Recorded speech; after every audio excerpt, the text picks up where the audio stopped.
Welcome out to another episode of It's All Been Trucked Before. This week's State of Flux. Yeah, back in the Voyager universe on It's All Been Trucked Before. I'll tell you what's on a State of Flux is our Patreon. Patreon.com/IBD. It'll put you in a state of flux, maybe. You'll get all the bonus content. You get to look at our faces. You get all the, not just bonus content from us, but It's All Been Done Radio Hour, the mothership. Get all the stuff from them. See those guys. See their faces. See them in action. There's always extra little things you don't get, and it don't cost much. Patreon.com/IABD. And now we're going to get into the State of Flux. We're going to talk about State of Flux.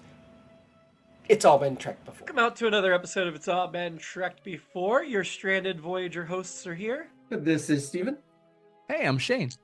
Jimmy-Jerome, we're here to talk the Voyager episode State of Flux. Give me your first impressions. Whew.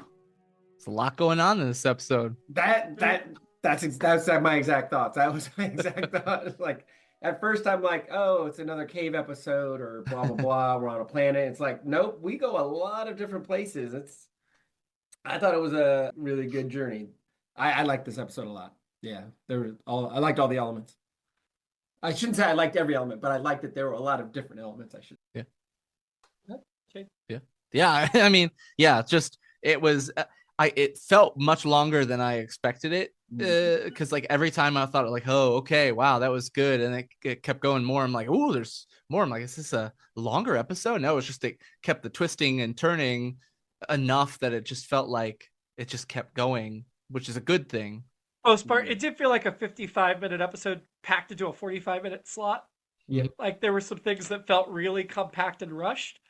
I would have really liked to see the streaming version of this episode where you're not like defined by a specific number of minutes and seconds, so you could spend 55 or 60 minutes letting it breathe a little bit.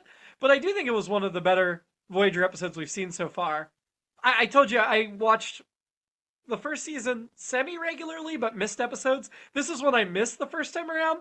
Oh. So I already knew.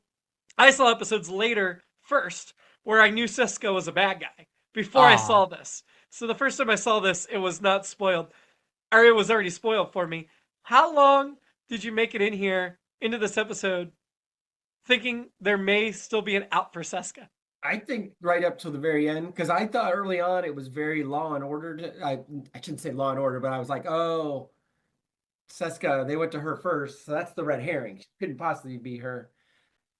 And so yeah, I was hanging. I know you guys had said there's a lot more to her, but I just thought, well, she's still gonna hang around and be a pain in the butt, and obviously she is hanging around in a different context. But yeah, so I was pretty far into the episode. I think around the time they do their little trick at the end, I was like, oh, okay. When they close in and they not zoom in, but go in tight on Chakotay, I'm like, oh, okay, he's got it figured out now. Yeah.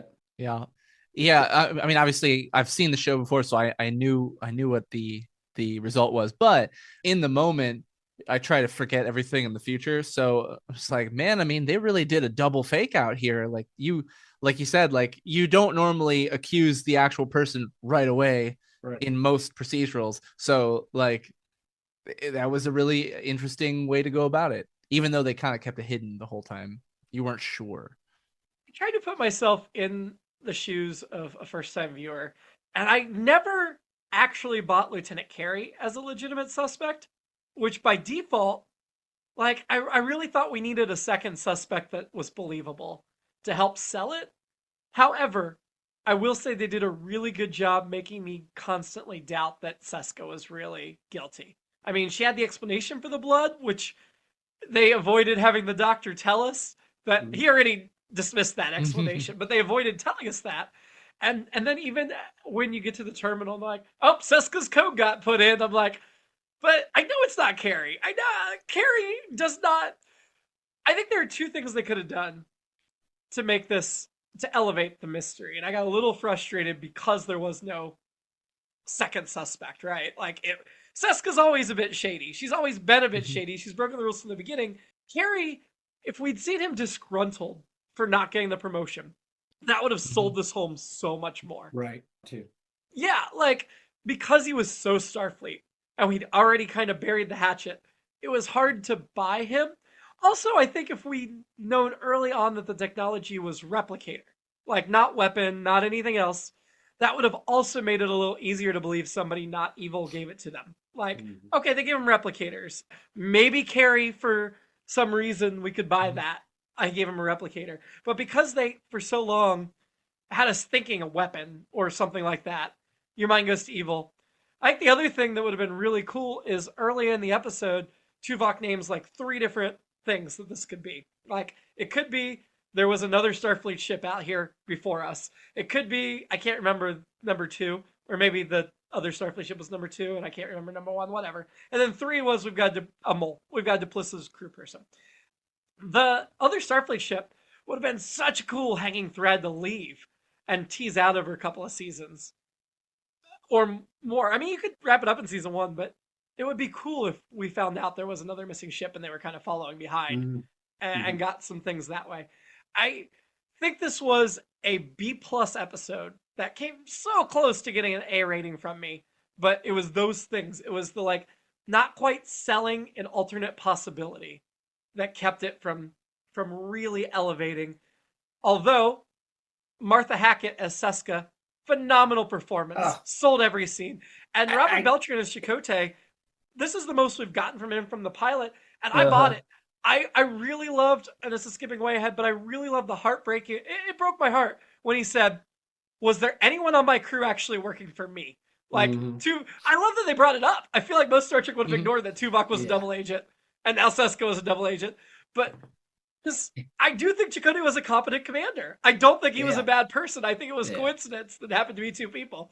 But man, that broke my heart a little bit. And I think if you're the Maquis, I mean, you're a secret organization kind of altogether. So that I think that adds a degree of difficulty for sure. But I thought that last scene was great for both those characters and just in general. I thought that was a great closer. So yeah, I B+ seems right. I think that's a good, like I said, me saying it's a Law and Order, calling it a Law and Order, whatever. I know people love Law and Order. I don't dislike Law and Order. I just only know it well enough to know the tropes of it. But but just to get back to Seska, I'm like, yeah, I was just like with her, not with her supporting her necessarily, but I'm just like every time she's talking, I'm like, I am hanging on every word. And and again, I've said before, I'm usually not the, oh man, Darth Vader, awesome, cool, I love watching him, because I don't. But yeah, when we're doing DS9 and our girl Louise Fletcher, whenever she shows up, yeah, I love watching her too, and just maybe it's just everything about them. I'm just like, and Seska, I wanted her to not necessarily be quote unquote a bad guy, because I thought she was kind of, I mean, a lot of what she's saying could make sense from a certain point of view, for sure. And also, I just liked the way she was so cutting. I loved it. One of my favorite Star Trek podcasts said it would have been nice if her comments at the end of Janeway about, other people feel this way too. Like, you made a bad decision. And I'm not saying Janeway made a bad decision in blowing up the caretaker array, but I can see the argument that she did. And I can see how people that are, like, I think that was a very tough decision. And I think she made the right one morally and ethically and Starfleet code. But I could see how somebody that was less morally pure would see it as a bad decision. Well, and Seska makes the comment like, you screwed us here. This is your fault we're here. And I do feel like that's Battlestar Galactica, not Star Trek Voyager version of this. Right? Like Voyager or Battlestar Galactica, they question the leadership and stuff. I kind of wish Voyager had done it a little more, but in the 90s, it just wasn't going to happen. Yeah. I think Seska's, I might even argue Seska's right, whatever. But what I like about that shot also is Janeway, she's not, it's not her coming back saying, no, I made the right call. She's processing it like, yeah, maybe, obviously she made the decision, but she's still living with it, and she's going to continue to have to live with it. So I like that part of it too. I do sort of regret that Seska was a Cardassian, not because I don't like Cardassians, I do, but I'm pretty sure they had to add that twist in, because otherwise it was Ensign Rowe 2.0. We already had a Bajoran betray the crew and join the Maquis in Next Generation. So it would have been a little too close to the same if Seska did it here. It's just, the only reason I regret it is she is in more episodes after this than she's been so far. And for the rest of her appearances, I'm pretty sure, other than arguably one, she's in Cardassian makeup instead of Bajoran. And I think she looks much better in Bajoran makeup, personally. Yeah. But that's just personal preference. Disappointing. Yeah. This is a season wrap on her. She will not be back in season 1. Oh, okay. We're 2/3 of the way through season 1. I was going to say, we're almost done, right? Yeah. Yeah, I won't give you exact episode counts, but she is in multiple additional seasons coming up. And she is in as many episodes of season 2 as she was of season 1. So still lots of Martha Hackett to come. Unfortunately, Carrie, this is his season 1 finale as well. Wow. And he's in 3 more episodes of Voyager, 1 episode each in seasons 5, 6, and 7. So it's going to be like 4 years before we see Carrie again. Wow. I know, it seems so weird because they set him up so good. And then they're like, well, the Seska plot's done. We're done with Carrie. And he's just hanging out in the Jeffries tubes. Him back like once a season in the later seasons. But still, it's like you're on the ship somewhere. Why do we never see you anymore? Yeah. Jeffries tubes. He's in the Jeffries tubes. I mean, I guess, but he was essentially B'Elanna's right-hand man at this point. And to not see him again until season 5? Well, and as Seska points out, there's not that many people on the ship because there's not that many dating options on the ship. Right? Like, oh, snap. I really think we should have had more of Lieutenant Carrie. Yeah. The other major guest star, and we're almost jumping ahead, but because we're talking about upcoming appearances, Anthony DeLongis, who plays Maj Kala. I think it's no surprise he will be in other Voyager episodes as well because he rescued Seska and she's gone. But he is apparently a fight coordinator and weapons expert.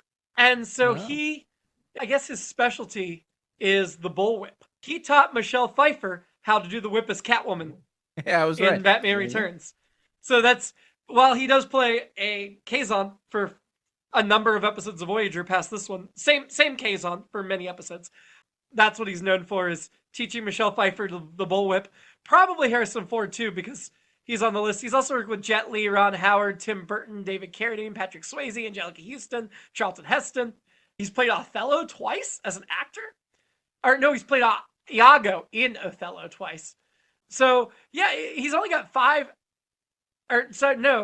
upcoming acting credits. He's still active. He has 136 acting credits, but he's mainly a stunt and weapons guy. And has all kinds of this guy's like a serious contender. The fact that they convinced him to play this Kazon for half a dozen episodes is incredible. Like, talk about punching above the belt. I mean, maybe he was happy to get a recurring role in a series, but I feel like he's better than that role.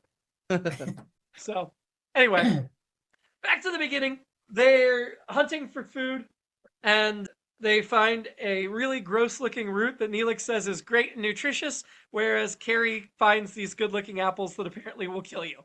So, I don't know exactly what my note was there, except that was fun. It makes so much sense. Is that a Way to Eden callback? I don't think so. I mean, it could be, but I don't think so. Because I guess not when they actually did eat the fruits that looked like that and died.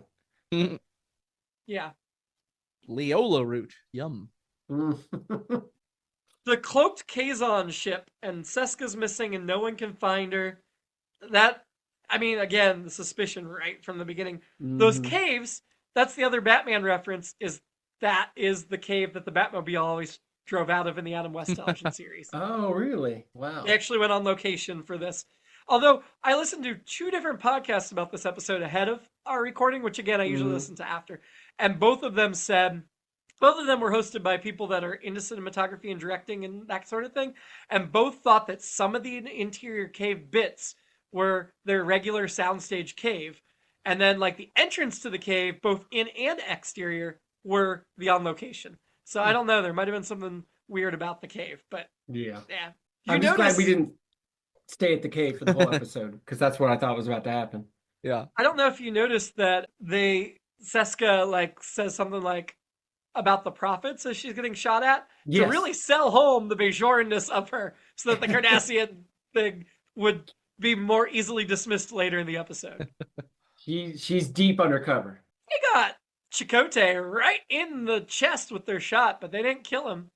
Yeah. Do you think in retrospect she asked them to leave Chakotay alive? I wondered, yeah, what their setting was or whatever, you know? Yeah, it had to have been stunned because there's no way. Right, yeah. Or maybe their phasers are just Yeah. weaker than everybody else's. Seska is so casual about her theft early in the episode. I think that's to throw suspicion on her. I think that's why they do the mushrooms, is first of all to throw suspicion and also reinforce. I think they mentioned in one previous episode that she was dating Chakotay at some point in the past, but to reinforce that they have a relationship. Still, it makes her more suspicious. So in terms of like building the writing narrative arc, it's really fun to have her do something illegal and shady early on. I thought the way they kind of established what their whole relationship was and all that was great. How quickly they did it, you know. And then him, Although she wants to jump Harry Kim apparently if Chakotay rejects it. she throws that little grenade on the way out, which I also love. I'm like, this harlot? She's a harlot as well. She's just like, but Second female character that has said they want to sleep with Harry Kim, and I'm like, is he?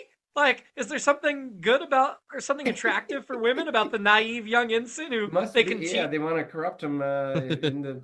Seska's got to fight off the Delaney sisters, though. That's what I thought about it. I mean, it's like, what do you mean slip pickings? The Delaney sisters are around. And Chakotay, I like Chakotay's character a lot because he's in the Maquis, so he broke the law technically.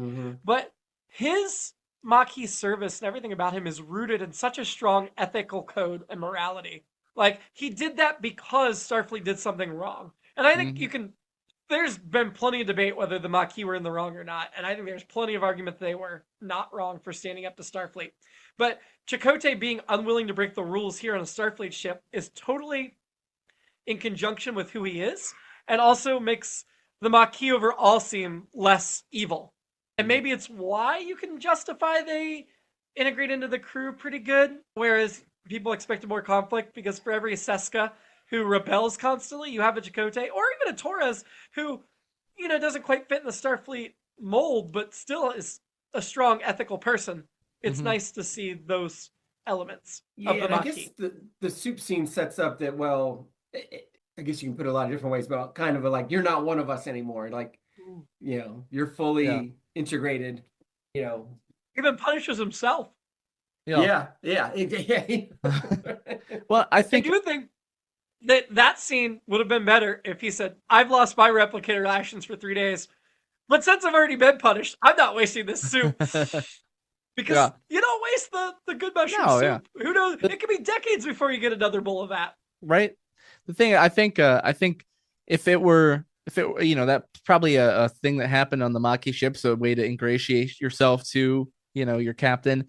But, you know, even if they were in normal Federation space, it probably wouldn't have been that big of a deal. He probably would have let her slide on it, but he's got to like maintain a strict, you know, way to be out there. So well, especially because he's still trying to get the Maquis in line, I think. Yeah. With the Voyagers.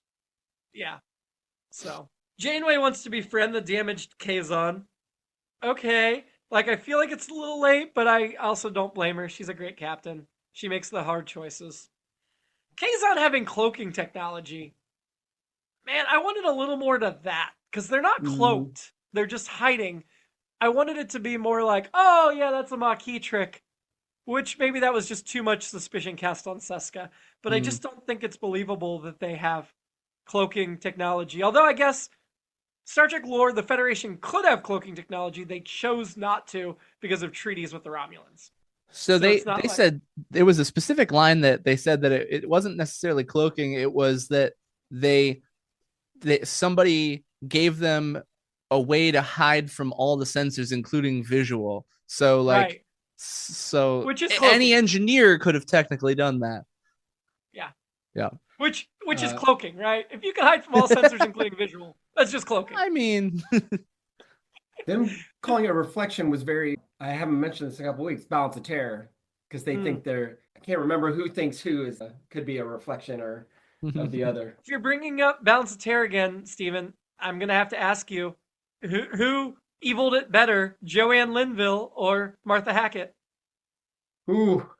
If it's even a tough call, I will take that as like victory for Voyager. Yeah, like I mean, yeah, Joanne Linville will always have my heart and other parts of my body, but I love Seska. I'm like, Yeah, you tell me that's a wrap on her. I'm like, I wanted her to stay on Voyager. I wanted her to stay on the ship and be around to be a nemesis and cut people down to size all the time. It's definitely nice that she's in as many episodes of season 2 as season 1. But I'm looking forward to that. I agree. She's a great element to add, and she's a great villain, and she was a great antagonist even without being a villain. Either way, it would have worked. She gave it a Row energy, but with her own twist. It didn't feel like a Row repeat, which is hard to do because there's a lot in common between her and Row. Like, I just feel like there's an extra edge to her. It's a little sharper, her like, I'm going to go, find, the young guy, and I'm going to do, and, the way she kept twisting it to Chakotay was cruel, but admirable is not the right word, but I couldn't stop watching. I was loving Admirable. it. Admirable? I liked this next scene a lot, even though it was kind of an FU to Scotty. Torres says, I can get this done in this amount of time. Janeway's like, I need it sooner. And Torres says, no, listen to me. What I say is what I mean. Yep. I very much enjoyed that. And I thought Janeway was going to come back and say, no, you only have this much time. And she's like, all right, okay. No, it was Janeway. I think Janeway's reaction is part of what sold it so well, because Janeway looked so impressed. Like, okay, girl, I'm with you here. Yeah. Like, no, don't BS me. I hate that trope so much and so I was so happy when they did that. It's like, no, I told you the time. That's the time. Like, you can't magically, I need to do it in 6. Like, no, I like, I'm not buffering my time here. I'm telling you, this is how long it's going to take. And I think in real life, like, respect Torres so much more. Yeah. I think in real life, we all hate when somebody's like adding time or taking away time. Like, if somebody's like, well, it's going to take me this long, you're like, man, I know it's not going to take you long. Or the opposite, where they're like, I really need this tomorrow. And then you find out they really didn't need it until 4 or 5 days from now, but they upped it on your list. Right. I think so next gen, Geordi sometimes gets things done quicker than he says he will. But I think it's when Scotty shows up in next gen and he tells Geordi, just always multiply your estimate by 4. And that gives you I'm just like, dude. But he's like, and then they'll think you're a miracle worker. And I'm like, so Scotty's not a genius. He just lied enough that people believe he was a genius. There's something there about work smarter, not harder that I admire. Like, except you're not earning a paycheck in Starfleet. Like, Starfleet is a passion project. It's not a work you have to do to support yourself. Whereas if you do that today, I give you mad respect. I'm not going to be upset if you tell your boss it's going to take you 4 times longer. But in the Starfleet future, accurate's good. Yeah. Sure. The scene after that, when the 3 of them were in the office, like talking hush hush, I know it's only because everything was filmed in 4:3 back then, and you have to stand physically close to one another. But I was like, you've got a whole private office. You don't need to be standing that close to each other. Voyager does that a lot. Yeah. More than DS9 and Next Gen. And DS9 and Next Gen did it too. But Voyager, I swear, does it more. With that unnecessary close standing. As and Stephen, I think you can attest to this as people who have acted before. It is unusual to stand that close to anyone in real life. Like, you do it on stage or in film, especially in film. But it's not normal. No, I mean, you're a close talker. You're assigned to get into Seinfeld. You're a close talker if you get that close to somebody. I mean, usually people are like. Another thing that I always remember, and I know we're going to do it as a special episode, Kate Mulgrew's special event she did in Cleveland when her husband was running for governor of Ohio. I remember one of the actors talking about when on Voyager specifically, whenever they had a scene where like 3 or 4 of them were standing around, they all had to make sure their arms weren't the same position. So if somebody folded their arms, the others were like, oh, I'm going to put mine behind my back. Oh, I'm going to put mine. And they were always watching each other. And like, who gets to be the arm folder of this scene? To try so that they didn't all look the same, which makes sense. Just to go back to the close talker real fast, I saw Judge Reinhold on a show talking about that episode of Seinfeld, and he said with every take he got closer and closer to Seinfeld, and he said the whole crew was just losing their mind because they know what a germphobe Seinfeld was. So every time he got closer, they just thought it was so great, and it is great. But for comedy, I wouldn't want somebody that somebody I'm not about to make out with. I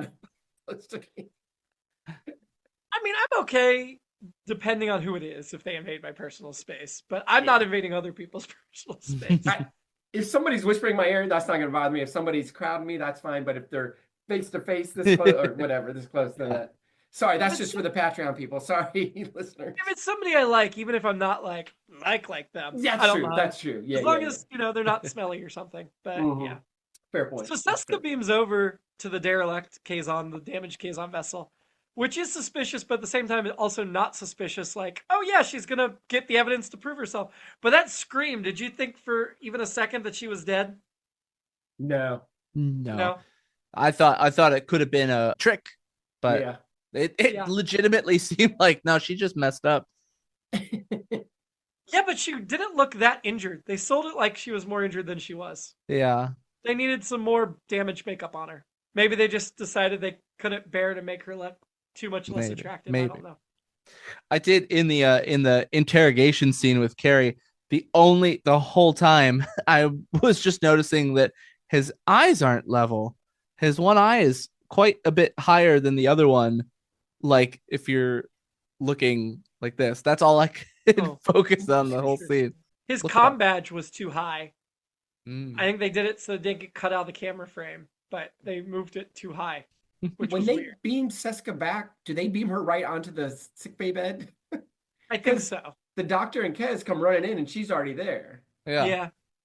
So I think they do emergency transport straight to sickbay, so they must have. That's true. Yeah. I just didn't know they changed them from portrait to landscape. But why not? Part of what sold me that Carrie's not a real suspect was during his interrogation when he starts to be like, well, maybe Seska did it, but then he's immediately like, well, I don't know if she did it. I'm just telling you I didn't do it. Whereas if you're really evil, you're gonna try to sell alternate suspect, and Carrie's like, no, I don't like her, and I said it, but I shouldn't have said it. I don't know. She could be innocent. And that's Starfleet for you. That's Carrie being super Starfleet. Yeah. Chakotay almost calls Janeway bias against the Maquis. I kind of wanted him to do it more explicitly. That's part of why, like I'm saying, it's a 44-minute episode, or a longer episode packed into 44 minutes, is I wanted that moment where he's like, Captain, you are putting more suspicion against the Maquis and her having to defend herself and weight Carrie equally or whatever, because she did. She absolutely was more suspicious of Seska. And so was Chakotay, but it doesn't mean he shouldn't call Janeway out on it. The difference is Janeway is always right. I'm going to confront you in private and defend you in public attitude too. I think that was good. Good look for Chakotay. Yeah. The Janeway like telling the Kazon everything, and then the Kazon just coming over and killing the other Kazon, which I'm still not quite sure why, because it's not like the Kazon actually prevented Voyager from learning anything. I guess they were afraid he was going to talk, but Voyager still got to examine the ship. So yeah, I thought there was going to be more to that. Like, okay, now how do they find out? And then really nothing came of it. Well, and also Janeway's just like, get off my ship. She's not like, you can't murder somebody. I'm going to throw you in the brig. Yeah. Just get off my ship. You murdered somebody? Okay, bye. Well, I guess because it was one of their own, and not like, I think if it was a that's true. Yeah. So it's like, But I do think that Kazon was under Janeway's protection, and I think she'd be I wanted to see her be a little bit angrier about it. Yeah. She was angry. I wanted to see a little bit more. Imagine if they could swear in this, that would have been an F-bomb right there. Yeah. Yeah. Get the F off my ship. No. Hess discovers that Seska is a Cardassian. Hess's medical training's really going fast, but I guess when you only have a lifespan of 9 years, you have to be able to like complete college in 3 months or 4 months or whatever. Plus, what else? She's already proving herself useful and a good student. She's always doing with that little screen. She's just studying constantly on that little screen in the back. Her other option is hanging out with Neelix. So I mean, the other option they gave us was she was going to be the farmer and grow the food, and we got like one scene of that. I think the nurse thing's working out better. Yeah. Yeah. I also already like her and the doctor's chemistry. Like their dynamic's fun. He's very mentor, but you can tell he has respect for her, and he doesn't respect anybody else. So it's nice to see him soft with her. Yeah. Yeah. Cullen, man. Ugh, that flipping guy. What an antagonist. I mean, we barely get to see much of the Kala, but yeah. No, I I mean, agree. we've seen one or two other Kazon like Other before, Mai and or Maj, yeah. they they were a little aggressive, but he had just that right level of like snarky kind of like smarminess, you know. Yeah. Yep. What is on their heads? Is that hair? Yes, and it's a very bark-like hair. Yeah, like I don't. Yeah, that's what it's like. Is it hair like ours, or is it? some of them more decorations in it than others. Yeah, it's an interesting look, and I appreciate. Again, I always appreciate when it's something not regularly humanoid. Mm-hmm. I think Chakotay and Tuvok's trap was a good one. It was smart. It seemed well reasoned out. Yep. And I liked that they said we had to like trace the computer access all over the ship back and forth. Like she was really good at what she did. I just like that they were better. Yeah. And I like that they didn't try to simplify it. Like I could definitely see in next gen, they're just hiding in the room and she comes in, they turn the light switch. Or that was one of the original series movies, is they just like set the trap to somebody's gonna, was it Star Trek 6? Where they set the trap for Valorous to murder somebody and then they just turn on the lights when she comes to murder. I liked Yeah. this a little better. This was Yeah. more sophisticated. That's literally the note I have. She's good, they're better. Yeah. But yeah, this was one of the like, so in my mind, if you say what are some of Janeway's iconic lines, you've got there's coffee in that nebula, and you've got this one. I don't like bullies, and I don't like threats, and I don't like you. Like, oh, Janeway agree. out. I'm gonna start leaving rooms like that. Yes. I think I already like her more than Picard, for sure. That is why she is my inspiring for this episode. Is that alone? I'm like, yes. Yeah. She's not mine, but I like it. She's a good choice. Yeah. When I'm ranking my captains, I've said for a long time Sisko's my favorite, but we haven't earned it yet in Deep Space Nine. But I'm pitting Janeway against Kirk right now. In some ways, they have a similar style of tough but vulnerable and compassionate. I don't know. I really like. I think she's more Kirk-like than either Sisko or Picard, even though she's not Kirk-like. If that makes sense. Yeah. I'm digging her a lot. She's really making me. I guess I've never put her at the top of my captain's rankings, and I don't think she's going to knock Sisko off. But she's really making me rethink that she should be near the top of my captain's rankings, even just in season 1. Mm-hmm. Voyager can't fight 3 Kazon ships, so they just give up and leave. I guess it makes sense for a logistical purpose, but again, I would have liked a little bit more of Janeway weighing the decision and being like, I got to do the safety of my crew. Yeah, it felt like she gave up a little too easily. I didn't really bump on that, but I thought it was interesting because they said, their technology isn't it. I mean, Tuvok essentially says like, yeah, we're better than them, but not better than 3 of them. Really? Yeah. Yeah. Which I was like, the Kazon seems so. That is my problem with the Kazons. They introduce them in Caretaker as this like backwards tribal group on a desert planet, not as a space. And then we find out they have a few little ships, but you still don't think of them as powerful. Now all of a sudden we're expected to believe they're like Klingon level powerful. It's hard. It's hard to. It's just getting deeper into their main area of operation. Yeah, it could be.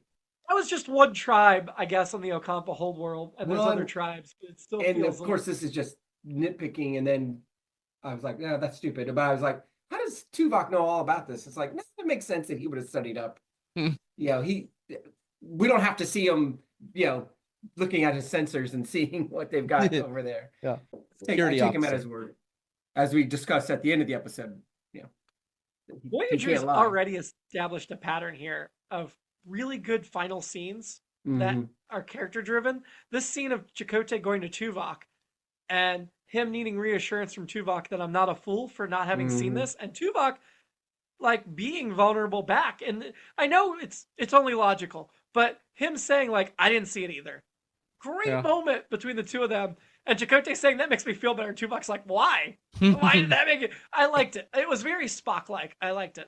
Well, and the other layer there is like the fact that they were involved, I think makes it a different conversation too, which that is not the conversation you have with Tuvok, but it's like, there's a line from BoJack Horseman where, whatever, one of the characters says to the other one, when you're wearing rose-colored glasses, like when you're in a relationship, depending on what, especially early on, when you're wearing rose-colored glasses, all the red flags just look like flags. So, and not to say that they had a storybook romance or anything, but they were involved and they were obviously they were close and there's a relationship there. But I'm sure that didn't help them to see. I'm sure that helped cloud some things. So, The other thing that Voyager is like BoJack Horseman is back in the 90s, it was a very famous TV show. that's right. Sorry. That's good. Keith is going to be really sorry. I love the BoJack theme song. Keith is going to be really sorry he missed some BoJack talk on this show. The only other things I've got for this episode are writer-director. Robert Shearer directed. His only other Voyager directing credit is a season 3 episode. He did do one episode of Deep Space Nine in season 2, Shadow Play. Don't remember what that one is. But he did 11 episodes of Next Gen. Measure of a Man, Peak Performance, Tin Man, True Q, Chain of Command Part 1. So he had some decently big Next Gen episodes.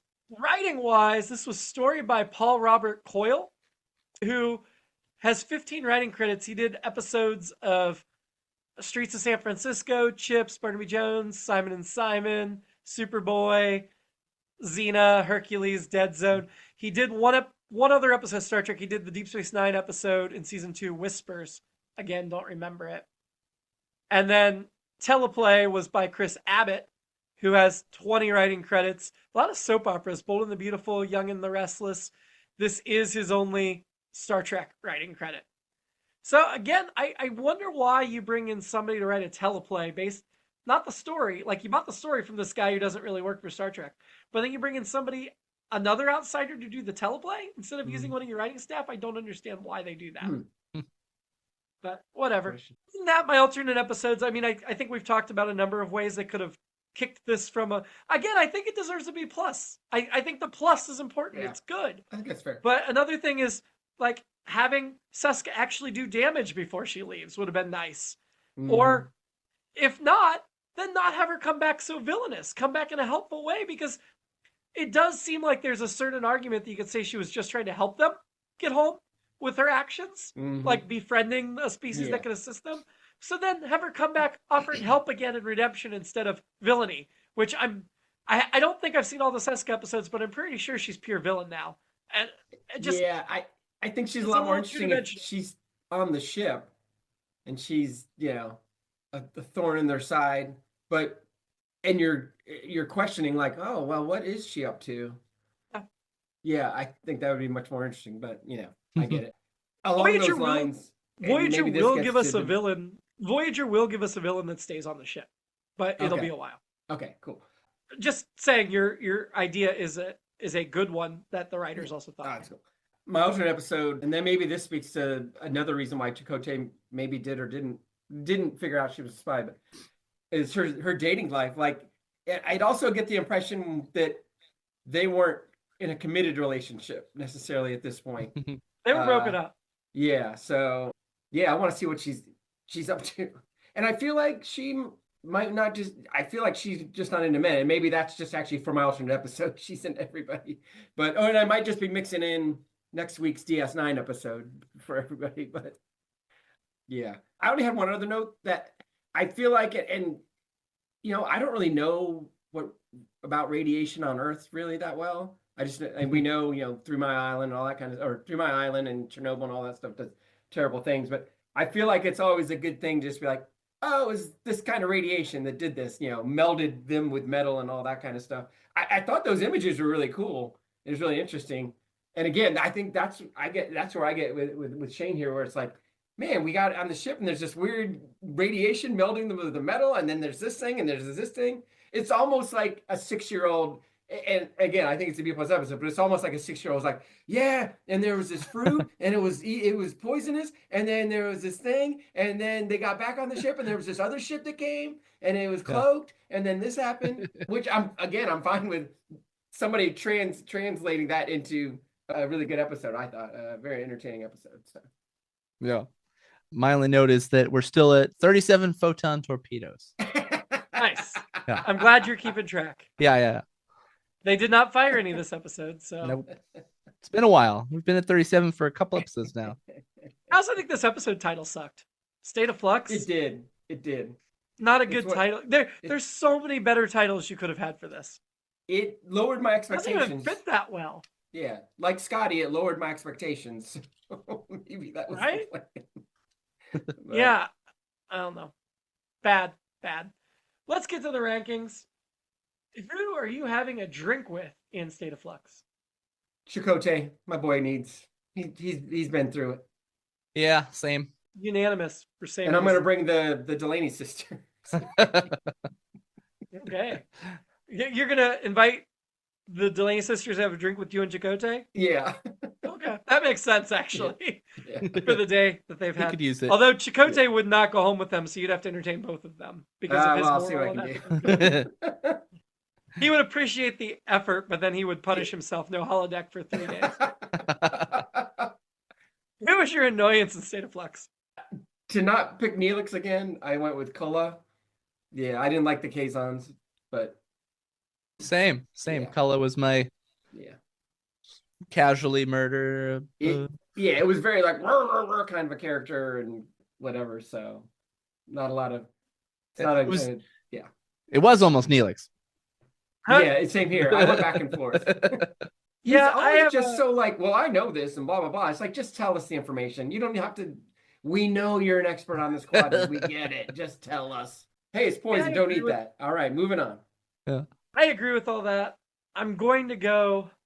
This was hard. I didn't find any of the characters very annoying this episode, but It I'm going to was go hard. with Carrie because Mm. not because of him, but because of the writing for him of not selling him as a legitimate suspect. Yeah. It was just annoying to keep having to deal with him in the story when it didn't feel earned that it was going to be a Seska versus Carrie thing. He was also almost too defensive, like acting wise. It was just like, what? No, what? Huh? Like if you were accused me, like, no, that's literally absurd. Like, no, Mm. it was he was way up here, which made it seem more likely. Which Yeah. Shane, who was your annoyance? Kala. Kala. Okay. Yeah. Wasn't sure if you were in on that or just agreeing with Steven's pick. And who was your inspiring? Janeway. Yeah. Mostly just from the cool line. That's what I wrote down. Janeway. I'm like, yep, we're Yeah. there. Janeway is a absolutely solid choice, and I'm doubting myself, but I think I'm going to go with Chakotay because just the moral ethical code here where he sets a standard and he still defends. Like, he's a really, really good commander here. Really good first officer, really Mhm. good leader to Seska, really good investigator. Like, I think he does everything exactly right in this episode. And there were lots of opportunity to show his weakness as a character, and I appreciate that he came out looking good for all this. Mhm. Yeah, to the point where you didn't even question that he slept with this woman, like, as a strike against him. You didn't. Like, okay, Yeah. they had a relationship. Doesn't reflect badly on him because of the way it was handled. So, ranking the episode, better, worse than Prime Factors. Prime factor. That's the technology could send them halfway home. That was the most recent Voyager episode we've watched. Oh, okay. Yeah. I like this one better, I think.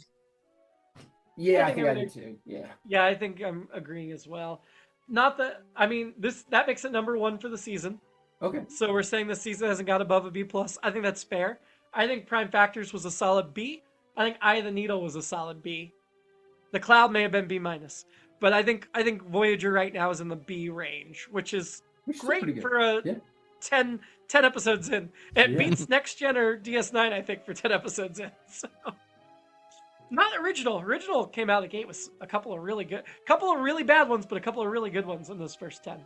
So next week, Deep Space Nine, Through the Looking Glass.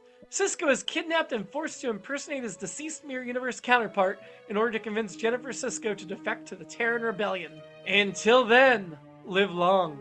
Avoid nerve toxins and prosper.